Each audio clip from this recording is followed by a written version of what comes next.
Esta tarde queremos comenzar hablando de algo muy importante y es que el pasado sábado se celebró el Día Internacional de los Derechos Humanos de Andalucía y la Asociación Pro Derechos Humanos de Andalucía, pues celebró varios actos en distintas capitales y además dieron a conocer a la población en general una serie de datos que nos llamaron mucho la atención y que queremos analizar. Lo vamos a hacer de la mano de Diego Boza, coordinador general de la Asociación Pro Derechos Humanos de Andalucía, que ya lo tenemos preparado al otro lado. Diego, muy buenas tardes, bienvenido a Málaga TV. Hola, buenas tardes, bien hallado, muchas gracias por la invitación. Pues decía yo que se celebró el pasado sábado, el Día Internacional de los Derechos Humanos. La asociación APDA pues celebró una serie de actos. ¿Cuál fue el principal objetivo o el objetivo más reivindicativo este año en la celebración, Diego?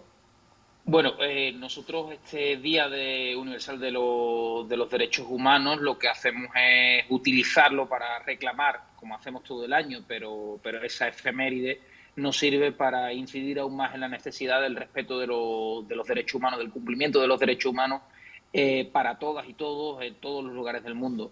En este sentido, este año estamos especialmente preocupados por la situación que se ha generado, situación económica, situación social, que ha desembocado en una tremenda desigualdad que afecta específicamente a nuestra comunidad, a Andalucía.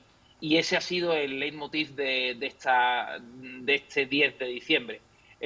Bajo el lema "La desigualdad echa raíces en Andalucía", queríamos poner de relieve una serie de datos que creo que son muy preocupantes y que muestran cuál es la situación real, económica y social de Andalucía, específicamente derivado tras la situación de pandemia que vivimos en el año 2020 y la frustración de la recuperación económica vinculada al incremento de precios, esta frustración vinculada al incremento de precios derivado de la guerra en Ucrania. Yo tengo por aquí, Diego, algunos de esos datos a los que haces referencia. Andalucía acapara 18 de los 20 municipios con mayor porcentaje de personas paradas, 12 de los 15 municipios con menor renta y 11 de las 15 ciudades con mayor desempleo. Son unos datos que desde luego nos tienen que hacer pensar y reflexionar, pero yo sé que hay colectivos que están especialmente afectados por estos datos. ¿Cuáles son, Diego, esos colectivos más vulnerables? Bueno, si hablamos de colectivos más vulnerables como colectivos, tendríamos que hacer especialmente referencia a la situación de las personas migrantes, ¿no? Que Claro. viven una espiral de pobreza muy compleja, por supuesto, aquellas que están en situación de irregularidad, a las que les resulta prácticamente imposible salir de esta espiral porque no encuentran empleo, al no encontrar empleo no tienen recursos suficientes y no pueden acceder a la vivienda y, por tanto, las dificultades para hacer la educación. Ese sería, digamos, si hablamos de colectivo, quizás el que presenta una cifra más preocupante. Pero también, y ya tenemos que poner de relieve que la desigualdad en Andalucía tiene género.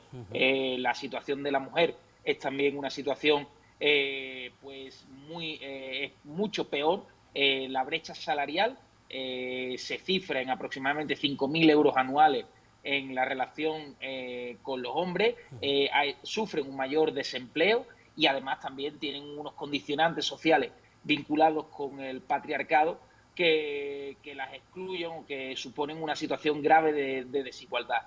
Y en ese punto es otro de los aspectos que hemos querido destacar en este informe, sin olvidarnos, por supuesto, de la situación de las personas privadas de libertad Claro. y de sus familiares que, por el contexto en el que viven, la privación de derechos no es solo la privación de la libertad, sino que es la privación de otros muchos derechos y que les afecta también específicamente cuando salen de prisión. Diego, pero en todo esto entiendo que los poderes públicos tienen mucho que decir. A vuestro parecer, ¿se están desarrollando realmente políticas adecuadas, políticas de protección hacia estos colectivos? Porque nos hablabas tú, por ejemplo, del alto índice de desempleo o de la importancia de la educación. En vuestra opinión, ¿se están desarrollando políticas realmente efectivas para luchar contra todo esto? Bueno, creemos que no, que en este momento no. Y aquí sí que habría que hacer alguna diferencia. El gobierno del Estado ha tratado de desarrollar eso que ellos llaman escudo social, que ha mitigado el incremento de precios, pero que ha sido insuficiente. Como ha sido insuficiente, por ejemplo, el ingreso mínimo vital, desarrollado también por las políticas del gobierno estatal, pero que por la burocratización que supone y los requisitos que se han exigido, ha supuesto que no alcance a muchas de las familias que están en esa situación de exclusión. Tenemos que en este punto es muy importante la posición de Andalucía, porque Andalucía tiene índices de riesgo de pobreza y exclusión muy superiores a la media estatal, tiene índices de pobreza severa muy superiores a la media estatal, tiene salarios medios muy inferiores a la media estatal y, por lo tanto, aquí hay una situación especialmente preocupante. Y aquí entra precisamente el aspecto relacionado con la Junta de Andalucía. Y el gobierno andaluz, el gobierno de Moreno Morillas, no está haciendo nada por paliar esta situación, con una visión triunfalista que no casa con los datos, porque los datos no son datos nuestros, ¿eh? Estos datos son datos, nosotros lo único que hemos hecho ha sido tomarlos todos de fuentes oficiales, de análisis de otras organizaciones, del Instituto Nacional de Estadística, del Consejo General del Poder Judicial, del Banco de España, y todos esos datos, nosotros lo que hemos hecho en este informe es recopilarlos y mostrarlos todos juntos. Y todos juntos ponen de relieve una radiografía realmente preocupante. Mientras que esa radiografía es la que nos muestra cuál es la situación de Andalucía, en el que el diferencial con el resto del Estado es cada vez mayor y además el diferencial interno está incrementando. Y aquí rechazamos específicamente las políticas fiscales del gobierno del Partido Popular de Moreno Bonilla, que lo que han hecho ha sido precisamente privilegiar a las rentas más altas, reduciendo impuestos que solo afectaban al 0,2% de la población, mientras que recortan en sanidad. En sanidad, la comunidad autónoma andaluza está la cuarta por la cola en gasto sanitario por habitante, solo superada por dos comunidades autónomas gobernadas tradicionalmente por el Partido Popular, como Madrid y Murcia, y por una comunidad que también ha estado gobernada por la derecha, como es la comunidad catalana. Esas son las tres primeras. Andalucía es la cuarta por la cola en gasto sanitario, y también con un recorte de la educación pública que entendemos que es el principal instrumento para romper esas dinámicas y para conseguir un ascensor social a través de la formación, a través de la capacitación de nuestros menores y de los jóvenes. Y en ese punto hay que recordar que Andalucía tiene prácticamente un 40% de menores, de niños y niñas en riesgo de pobreza. 4 de cada 10 menores que viven en Andalucía están en riesgo de pobreza. Y creemos que ese dato ya de por sí es lo suficientemente grave como para que las políticas se afronten específicamente esta situación y traten de paliar, traten de solventar este déficit que padecemos, que hace referencia al resto del Estado, pero que también hace referencia interna. También mostramos una estadística del Banco de España que pone de relieve cómo, mientras que los beneficios empresariales han crecido un 21% en esta época de crisis, los salarios han crecido 7 veces menos. Por lo tanto, tenemos una situación de déficit muy grave y también tenemos una situación en otro punto que nos preocupa especialmente, que es el relacionado con la vivienda.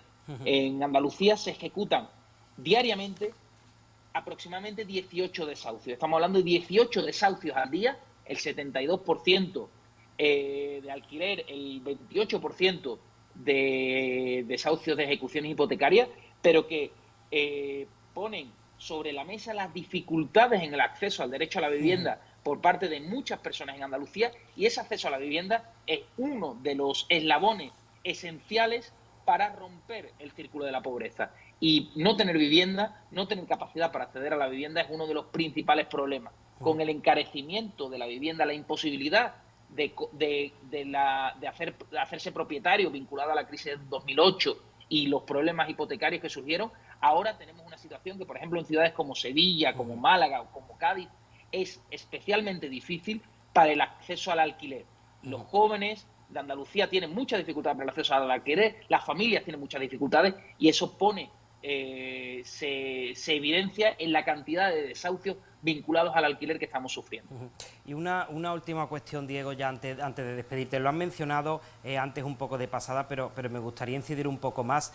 Se viene hablando últimamente, y estamos comprobando en nuestros propios bolsillos, la subida de la electricidad, la subida del combustible, pero sobre todo la subida en el precio de los alimentos. Entiendo que esta inflación estará afectando, ¿no?, sobre todo muchísimo a las familias más vulnerables. ¿Qué se podría hacer? Pues porque lo más importante no es que una familia pues pueda al menos, ¿no?, tener esos servicios básicos. Yo sé que ADDA pues vela por los derechos humanos y tiene además muchísimas áreas, y entre ellas también pues ese tipo. ¿Qué se podría hacer para paliar esta situación? ¿Dónde estaría, digamos, la solución, Diego? Claro, nosotros abogamos por la instauración de una renta básica universal que permita que todas las personas que residen en Andalucía tengan la capacidad económica suficiente para acceder a los suministros básicos, para acceder a la vivienda y para acceder a los elementos esenciales para la vida. Y hablamos aquí de, por supuesto, como en aquella cuestión, ¿no? Pan, techo y luz. Esos son los tres elementos esenciales, y generar los mecanismos para que se puedan acceder a ellos. Para nosotros creemos que es muy importante, sería uno de los instrumentos la renta básica universal, pero mientras tanto garantizar la vivienda a través de alquiler social, a través de vivienda pública, garantizar el acceso a la comida, al pan, ¿no?, a través de los mecanismos suficientes para que ello pueda ser posible, y con bonos sociales para las cuestiones relacionadas con los suministros eléctricos y de agua, son los instrumentos que en este momento hay que poner sobre la mesa, que ejecutar, para evitar que muchas familias estén en situaciones de pobreza severa, en el que en Andalucía es una preocupación muy grande, porque además tenemos, como decía antes, un diferencial de prácticamente 5 puntos porcentuales en índice de pobreza con respecto al resto del Estado. Y tenemos que recordar que ese dato, mientras que los desahucios sí es un dato de 2022, que ya pone de relieve la afectación de la inflación, el dato de pobreza severa que manejamos es aún de 2021. La afectación que puede desarrollar en el año 2022 con la situación que tenemos puede ser mucho más grave, y nos preocupa con esa proyección hacia el año próximo. Pues Diego, muchísimas gracias por atendernos. Sabemos que tiene una agenda complicada, y agradecemos mucho que haya sacado tiempo para Málaga TV. Buenas tardes y gracias, Diego, por tu atención. Buenas tardes, un placer, encantado.